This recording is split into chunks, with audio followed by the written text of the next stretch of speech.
বহুকাল আগের কথা, কুলতলি গ্রাম নামের একটি গ্রামে বাস করত রানী। গ্রামের পেছনে ছিল একটা ভয়ানক জঙ্গল। রানী একটা সাহসী মেয়ে। সে একদিন তার দাদুর কাছ থেকে শুনছিল গ্রামের ভৌতিক কাহিনী। রানী, প্রতি পূর্ণিমার রাতে 3টি করে ছায়া এই গ্রামের পেছনের জঙ্গলে দেখা যায়।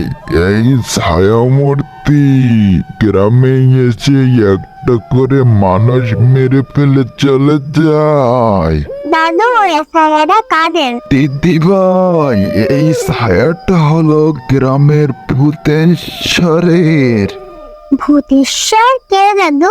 ভূতেশ্বর হলো এই গ্রামের জঙ্গলের পুরনো অভিশপ্ত আত্মা, যে এক সময় এই গ্রামের রাজার প্রিয় সঙ্গী ছিল, কিন্তু রাজা তাকে বিশ্বাসঘাতক মনে করে মৃত্যুদণ্ড দিয়েছিল।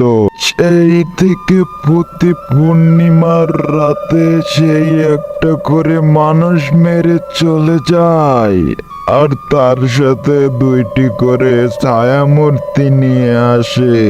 গল্প শুনতে শুনতে রানী চিন্তা করে তার বন্ধুদের নিয়ে রহস্য সমাধান করবেই করবে। দাদু, কয়েকদিন পর তো পূর্ণিমা। এই পূর্ণিমায় একটা সমাধান করবই করব। রাজ হলো রানীর ছোট ভাই। সে খুবই চঞ্চল এবং সবসময় নতুন কিছু খুঁজতে থাকে। ভূতের গল্প শুনে রাজ খুবই উত্তেজিত হয়ে পড়ে। সে রানীকে তার এই অভিযানের সঙ্গ দিতে চায়। তবে রাজের সাহসের বাইরে আরও একটা অদ্ভুত রহস্য লুকিয়ে আছে, সে তা নিজেও জানে না। একদিন পূর্ণিমার রাতে রানী, রাজ এবং তাদের বন্ধুদের নিয়ে ঠিক করে তারা এই রহস্য সন্ধান করবে।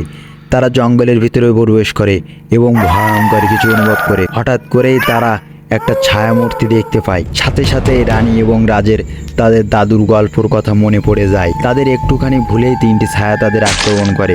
ভূতেশ্বর তাদের সামনে এসে বলে, এই জঙ্গলে যারা আসে তারা কখনোই ফিরে যেতে পারে না। তোমরা এখন আমার শিকার। কিন্তু রানী তার উপস্থিত বুদ্ধি দিয়ে রাজের রহস্যময় ক্ষমতাকে সক্রিয় করে। রাজের দেহ থেকে এক অদ্ভুত আলো বের হতে শুরু করে। রাজের হাত থেকে একটা অস্ত্র চলে আসে, যা ভূতেশ্বরকে পিছিয়ে দিতে বাধ্য করে এবং ভূতেশ্বরকে হত্যা করেও ফেলে। 3টি ছায়া সঙ্গে সঙ্গে মিলিয়ে যায়। কিন্তু রানী এবং রাজ জানে তারা কেবল একটি যুদ্ধে জয় হয়েছে, এখনো যুদ্ধ বাকি আছে। এভাবেই গল্পের শেষ হয় এবং নতুন এক অধ্যায় শুরু হয়, যেখানে রানী এবং রাজ তাদের বন্ধুদের নিয়ে আরো শক্তিশালী হয়ে প্রস্তুত হতে থাকে। বন্ধুরা, ভিডিওটি যদি ভালো লাগে অবশ্যই আমাদের চ্যানেলটি সাবস্ক্রাইব করবে।